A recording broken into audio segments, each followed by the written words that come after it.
Hello there, and this is the next section, which is the customer always comes first.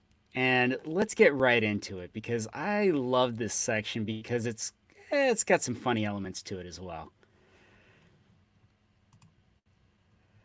All right, so the customer always comes first. Now, there have been a couple of idioms that we've actually kind of corrected over the time, and in this case, there's another one, which is this one. The customer is always. What's the answer there? What do you think the answer is? Well, the answer is usually the customer is always right. Now, here's the problem with that. Is that true? When you talk to customers, are they always right? My guess is that no, they're not. And it's not. It's true. They're not. In fact, often customers are wrong and it's crazy. I want to kind of put a similar situation in here. Have you ever had an argument with a 3-year-old? What was it and what was the result? So I have had a argument with a 3-year-old, and it was about whether or not movies at home were called movie theaters.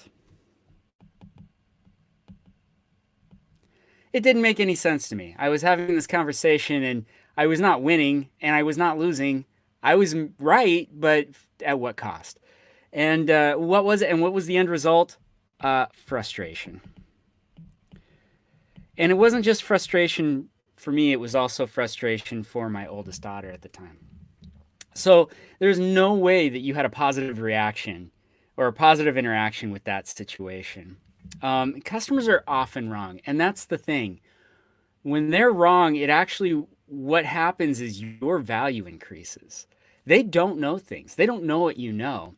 And they will come in and they will think they know things, but then we'll find out very quickly what they're asking for is impossible.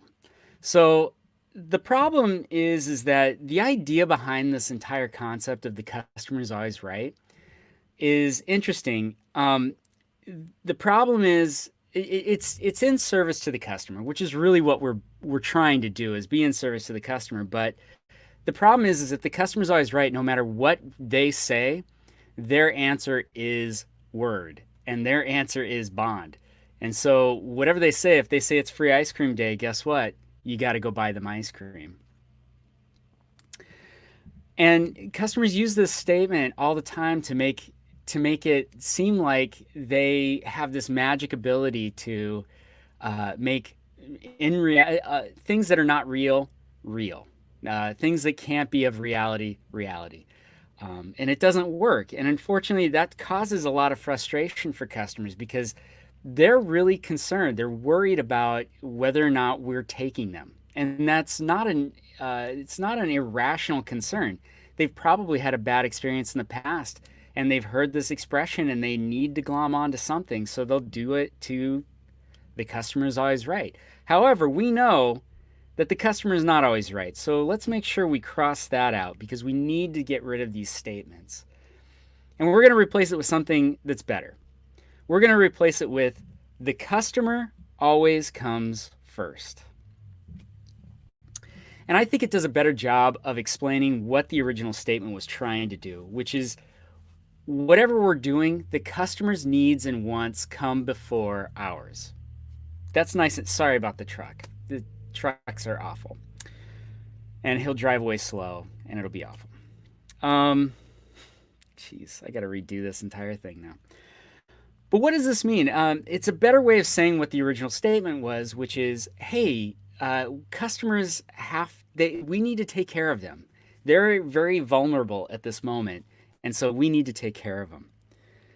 And I bet you anything you've had an experience like this. So let's take a look at your experiences and see if that's the case. And have you ever asked for something either at a restaurant or at a store or from someone personally and was told no? But more importantly, you were told no and then were not given any alternatives. A lot of times this will happen with like different types of salad dressing. So like let's say you go into a restaurant and you go, "Hey, I want to get blue cheese." Right? Blue cheese. And I'm making short answers here because I think it's really important that we keep moving. but you should write out more of an answer. I think it really helps. Um, and I was told no blue cheese.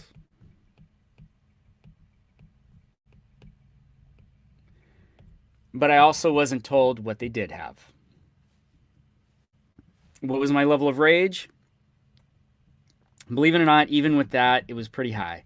Because all I wanted was a pretty common thing, and I asked for it, and then they said no, and then what? I was supposed to eat a dry salad? Who does that? I'm not a barbarian. So when we do that, we tend to pull back on the amount of options that a customer has. And when we pull back options, when we pull back possibilities for customers, what happens is they feel manipulated. They feel like you're trying to control them. And that's not the case. Maybe we don't have blue cheese, but let's offer something along with that blue cheese. Um, when you do figure this out and you do realize like they're asking for something they don't know, they just genuinely don't know, we need to make sure that we're giving them the options because that's what we're good for, is when they don't know, we do know. So we need to use every ability that we've got to make sure that they are taken care of. So just to reiterate, it might feel strange, but the customer always comes first. Their needs, their wants are what we need to focus on. And when we do that, it's amazing. It builds trust. And when you've got someone's trust, you also have their ear. And that's really important. All right. That's the end of this section. Looking forward to talking to you about the next one, the 6 steps of the sale, no friction style.